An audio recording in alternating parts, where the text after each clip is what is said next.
everybody. Welcome back to the channel. This is Rob here at Smirking Gun Reviews, back to start a new show. This time we are talking about the Netflix original series, The Witcher, based on the books and the video game, mostly on the books I hear. I really dig the games. I have not been able to play them as much. They're too big for me. They're just way too big. One of these days, when I have the time, which is like never, I want to put the Witcher games on my bucket list to really give them a go. Because I really like the world. I really think it's really cool. And this first episode called this is called The End is the Beginning, or The End's Beginning. Full spoilers if you haven't seen it, because yeah, we're playing it right behind me, right? So, if you did not watch it, don't watch any further. First overall impressions. I dig it. I dig it a lot. I mean, it's got a lot of things that I just don't understand. Just like his dark materials and stuff. It's based on stuff that I didn't read. It's a lot of names, a lot of places, a lot of really, big, fancy words. Not like, made up stuff, made up words, made up places, that you got to remember, like Blaviken and Ciri and Niflgaard and just all these things that you have to like try to keep intact. But I did dig it. I think Henry Cavill's great. I think he's trying a little too hard to sound like Geralt from the video game. I want him to be a little more natural sounding, because it just sounds, his voice sounds forced. Like he's trying to really sound like, kind of like how Bale overdoes the Batman voice, but at a lesser scale. All right, he's not, I'm not wearing hockey pads. He's not doing that, but he's still just kind of, it just doesn't sound like, it sounds like he's trying to talk like a character instead of being a character. But it's still, I like him a lot in this. And Henry Cavill's a big guy. He's a physical guy, so he's kind of perfect for this role. And I know that, when people first heard about this, it's like, oh god, Superman. But like, who cares? Who cares if you didn't like him on Superman? It doesn't matter. Like, it's just like, I don't know. I'm not going to go down that path, like of saying, well, if you didn't like him in this, then he can't be good in something else. Do you know what I mean? But I went in this with an open mind. Again, like I said, didn't read the books, barely played the games. What I played from the games, I really liked. And like I said, I like the world. This guy who's outside of it. And the more I think about this character, the more I really like him. And I'll explain that in a little bit later in the episode. Production value is really good. Like that CGI monster at the beginning was pretty good. The brutal nature of this world that does fit like what I saw from the games, which is just... It don't matter. Like it's a raw, brutal world, and they don't flinch. You know what I mean? There's a few things in here that I don't quite. There's a few things that we'll get to that I don't really like just plot decisions, things like that. That just the script is forcing certain things to happen or not happen, or some things are just like, kind of like, why would you do that? And because the plot wants it to get to this point. Or maybe it's in the books. I have a feeling that I'm going to get a lot of, that wasn't in the books, this wasn't in the books, this happened then, this happened there, this is out of place. But that's everything. It's every time somebody adapts something that's from a book, just about. There's very few things. Like Game of Thrones Season 1 was pretty accurate to the book. But then after that, things just kind of like went all over the place. Except for the major events. So again, as a non-book reader, I hope you guys can accept somebody coming at this from, just a place of curiosity and a place of just wanting to like something. And like I said, first impressions, really dig it. Love the world building, can't wait to see it. And I do know enough about this stuff to know that like in the games, a lot of this is about choice. You make a lot of choices, things that just, there's no, just black, white answers. There's a lot of gray. There's a lot of things like you hope you make the right choice. And in this episode, that is very clear of what, that's one of the biggest parts about this episode is making that, not making a choice is almost the same as making a choice. And when you do make a choice, you don't even know if you'll ever know if it was the right one.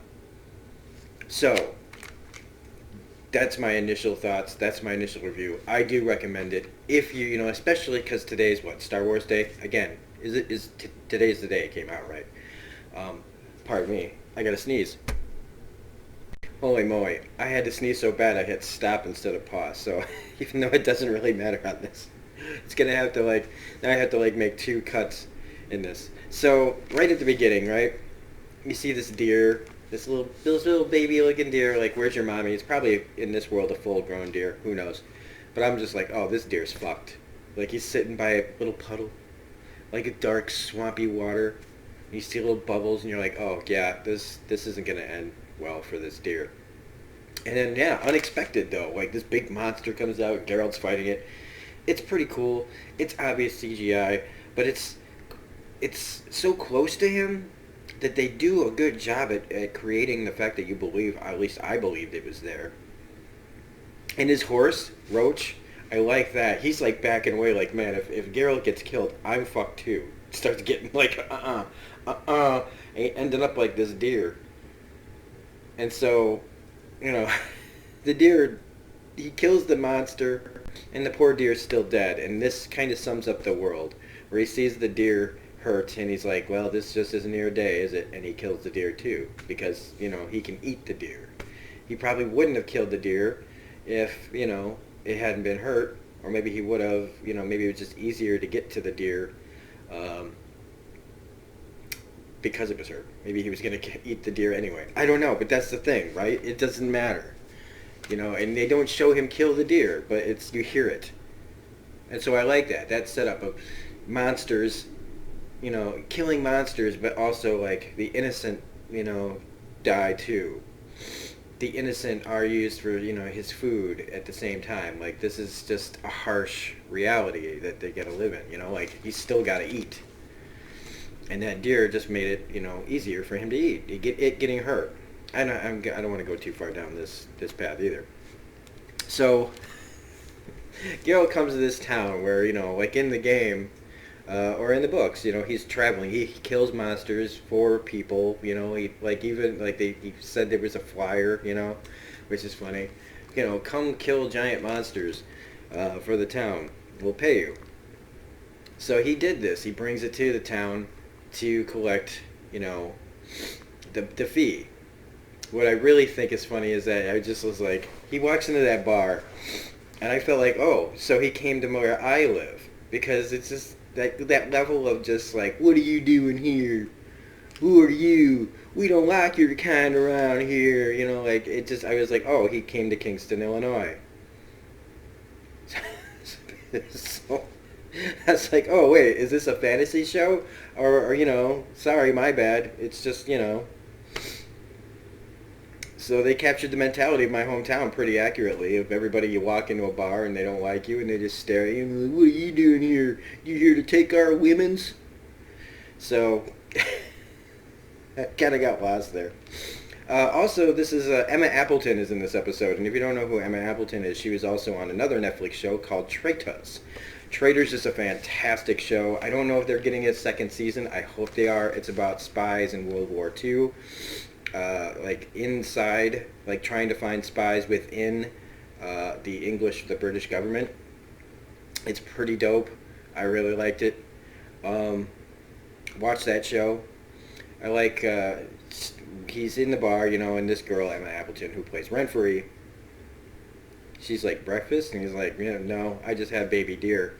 And we're going to have to fast forward this really quickly because this is where there's some nudity. So, there's just the one scene, this guy, we're getting to him. She says, though, to him, I find monsters wherever I go, meaning people.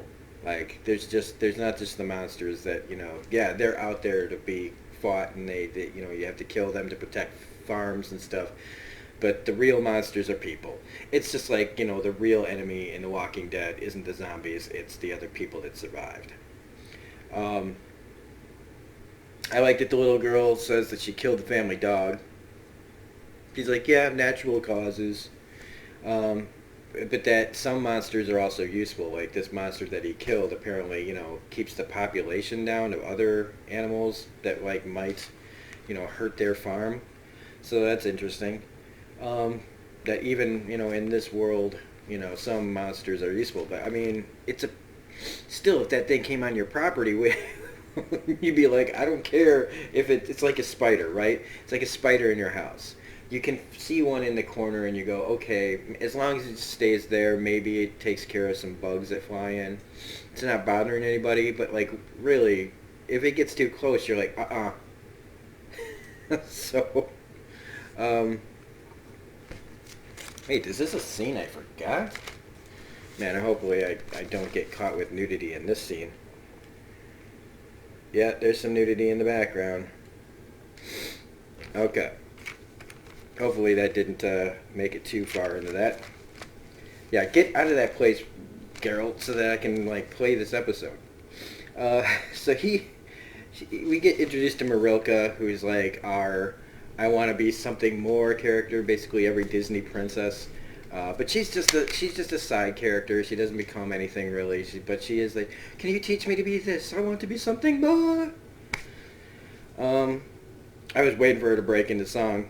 So he goes to this guy Stregobor, who's a magician, a sorcerer, and he's created this like fantasy inside his tower where there's a bunch of naked women walking around. And he's your typical fantasy sorcerer, where he's smart and he's trying to win you over, but there's nothing probably but lies behind everything he says.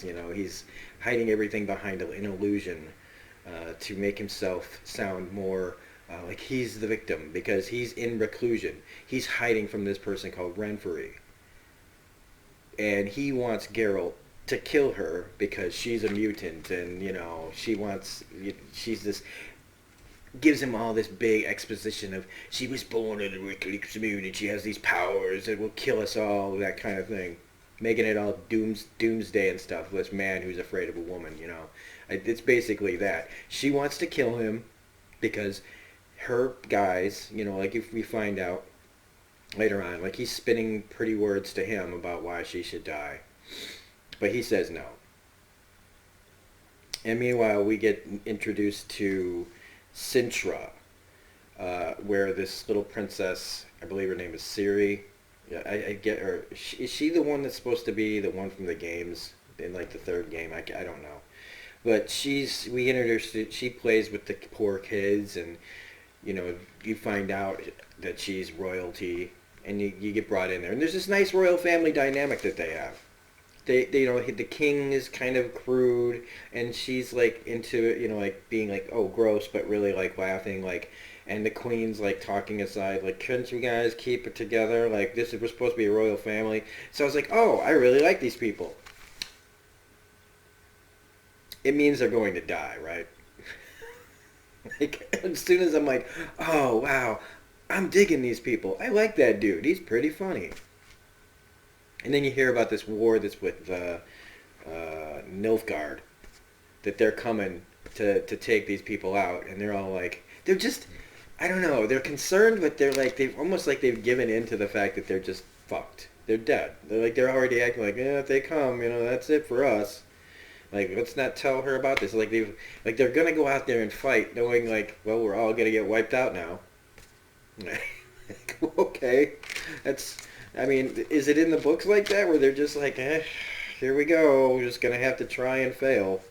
And when I say things like this, don't take it to mean I'm not taking it seriously. It's just, this is how I talk, okay? I said that he sounds trying to sound more like Geralt in the game. I do like that Geralt is jaded and knows his shit and doesn't suffer fools. Or people who try to talk smarter than him. Like that people try to like go, oh, he's a witcher, I can use all these fancy words and try to fool him. But it doesn't fool him. We find out that Renfri is resistant to magic, which basically means she's kind of a mutant like him.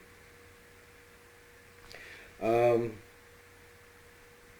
we find out that Renfri is the girl from the bar that Stregobor wants dead, who is Lars Mikkelsen. He's a great actor. I don't know if he's Okay, I don't know how many. Mickelson is probably a common name, right? In where for wherever he comes from. Was it Norway or? Then somebody's gonna be like, "You ignorant American fuck." Sorry, I don't know where the name Mickelson comes from, but I would say it's probably Norwegian or Swedish. I'm trying. At least I know the country's names in Europe. Um, I just don't know if he's the brother of Mads Mikkelsen or if he's related to Mads Mikkelsen. Like I said, it's kind of like saying people with a familiar last name. Like if there was somebody named Pitt, that was another actor, and you'd assume, oh, is he related to Brad Pitt? So if somebody in the comment section will, if they're even interested in this video, will probably tell me. So please tell me, is Lars Mikkelsen related to Mads Mikkelsen? I don't know. Like I said, maybe it's a common name. Uh, we find out that Renfri was, basically captured and raped by, and I know we're not supposed to say rape on YouTube, by his men. She was a princess, and they took her and they raped her, and she's like, no more princess, and now she wants revenge. Which, yes, I would want to kill all these motherfuckers too.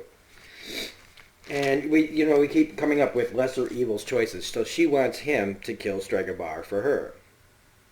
So everybody's playing, she's playing him against Stregabar. Stregabar's playing him against her, and he's not making a choice. He gives her a choice though, and says, why don't you just leave?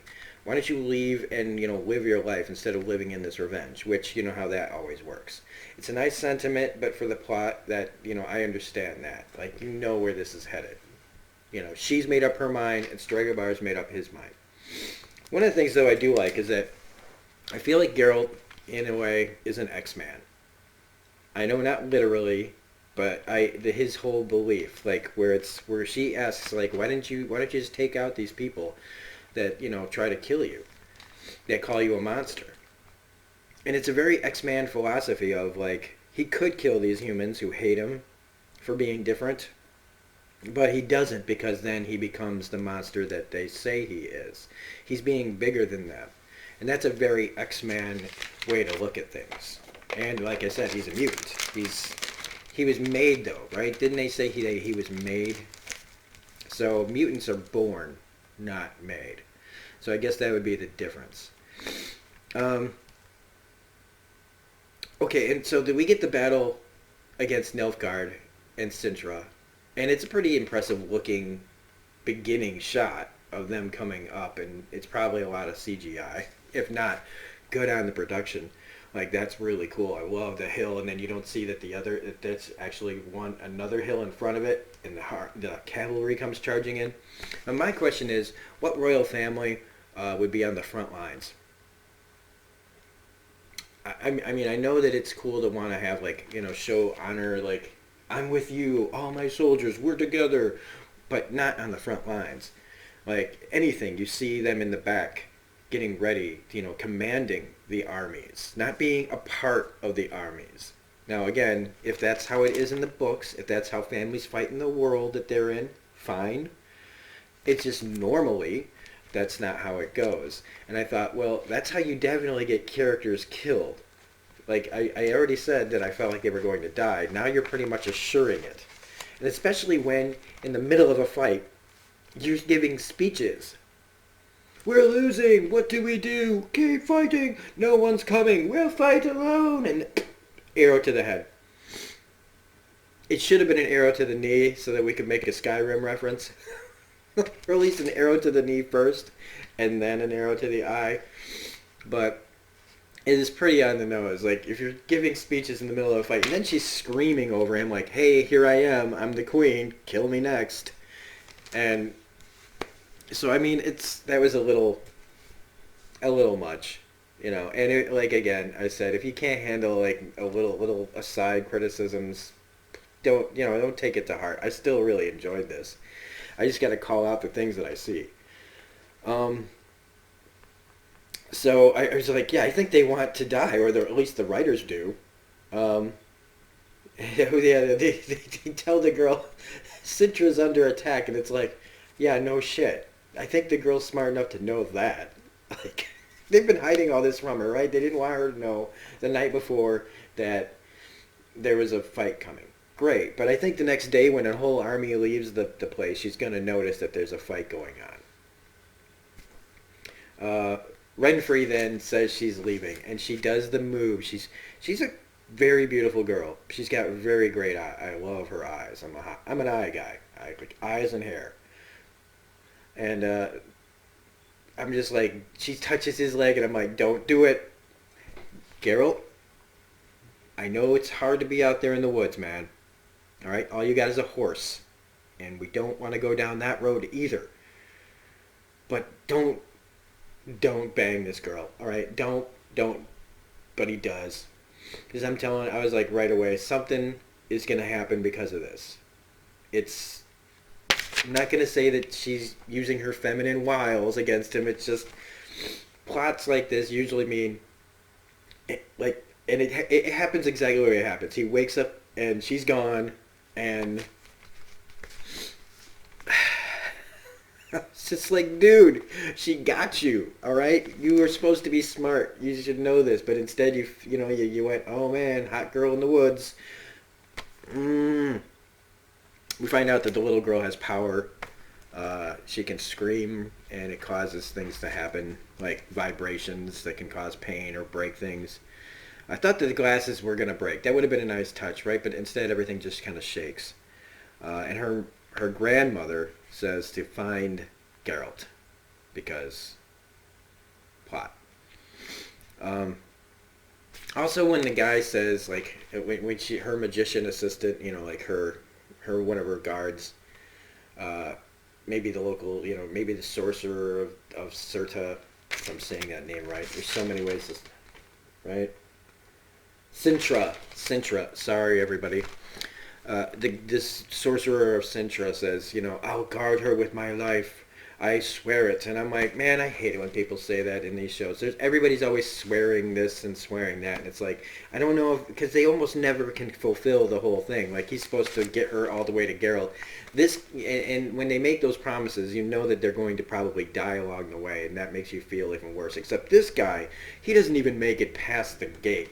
Neither is the guy who is, puts her on the horse. They don't even get out the gates before they get killed. So, like, I know that that's what people say in these things, is, I swear by the honor of Grayskull that I will do this kind of thing, and it's just, it's, there's not a lot of, like, things that are, like, cliches or tropes that I think about for the fantasy world, but that's one of them. And then mass suicide, and I was, like, thinking, what is this, Hitler's bunker? Because did you ever see the movie Downfall? About the story about Hitler's bunker, and when they knew that they were all fucked, they all poisoned their own kids. It was horrifying to watch. But it was like, rather than get caught and get chopped up to bits like the poor people out there in the streets of Cintra that are getting chopped up and raped and having their tongues cut off and fed to dogs, they take the easy way out and poison themselves. And again, just like in Downfall, they poison the kids in that, and she's poisoning her own son. He's like, what the fuck are you doing? Like, great. Like, what a horrible way to go. What a horrible way to go. And then dude stabs himself in the throat. He takes the knife. Like, cut your throat. Cut your throat, man. Instead, he's like, ugh. My good God, man. Have you... Is the blade not sharp enough on the sides to cut your own throat? It's not going to be any faster by jamming it in there like a fucking... So, and I'm not comparing these people to Hitler, okay? I'm just saying it reminded me of Hitler's bunker in the movie Downfall. There seemed to be lovely people that just were ill-prepared for a fight against another place. Like I said, the girl's screams are powerful, all right? She gets captured by this guy with this crazy feather in his hat that just looks ridiculous. I'm sorry, it looks ridiculous. It's supposed to make him maybe look threatening, but he just looks like a damn... he just looks like a bird. Like the guys on It's Always Sunny say, you're a bird. You look like a bird.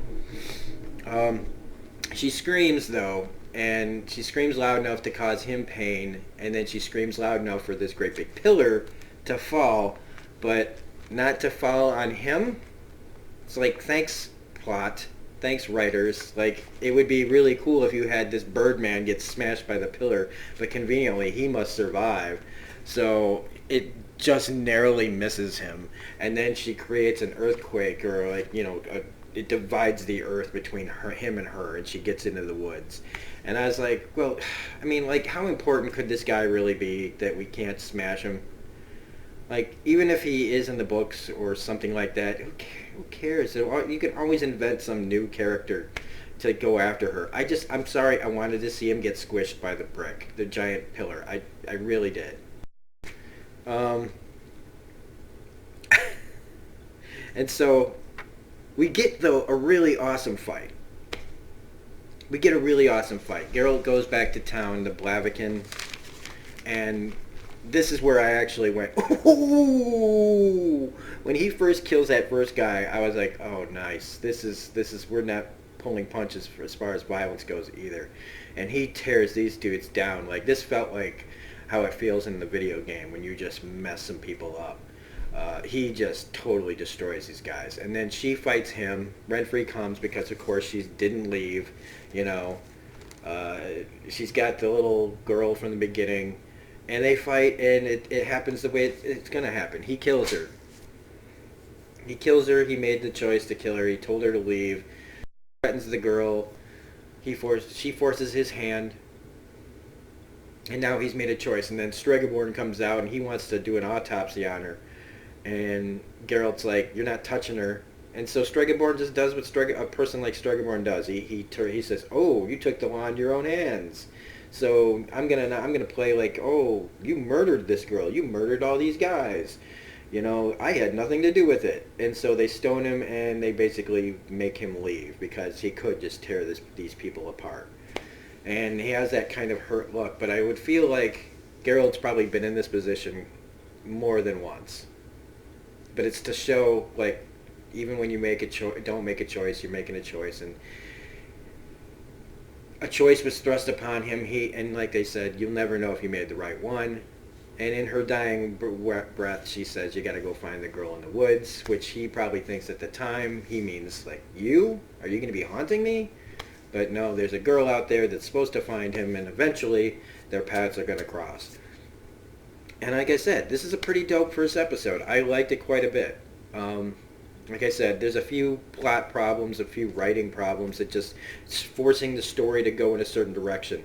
But none of the dialogue was bad. None of the acting was bad, and the production is really great. So I dug all that stuff. So other than a few little plot problems, I thought this was really well done. And I like the world building. I like all the setup. So I'm excited to get into this show. This is my day off, and I've got things to do, but I'll probably spend most of it watching this show, not binging it, because I've got comic reviews still to do as well. So that's it. If you like this review, please hit the like button, comment, share, subscribe. If you're not a subscriber, please join the fun. Here on Smirking Gun Reviews, we review tons of stuff. We do The Mandalorian, The Watchmen, The Expanse, Doctor Who, Doom Patrol, Agents of S.H.I.E.L.D., The Mandalorian, The Leftovers, Crime Story, Batman the Animated Series, His Dark Materials. We do a lot of stuff on here. So if you're new to the channel, please become a subscriber. Hit the bell for all notifications. You can find me on Twitter at reviews_gun. If you feel so inclined, you can donate to my channel and make the channel better by going to my PayPal at paypal.me/smirkinggunreviews. That's, whatever, if you feel like it. Otherwise, this is Rob at Smirking Gun Reviews saying we will be back with more Witcher for sure. Maybe not today, maybe not tomorrow, but soon. Have a great day. Bye.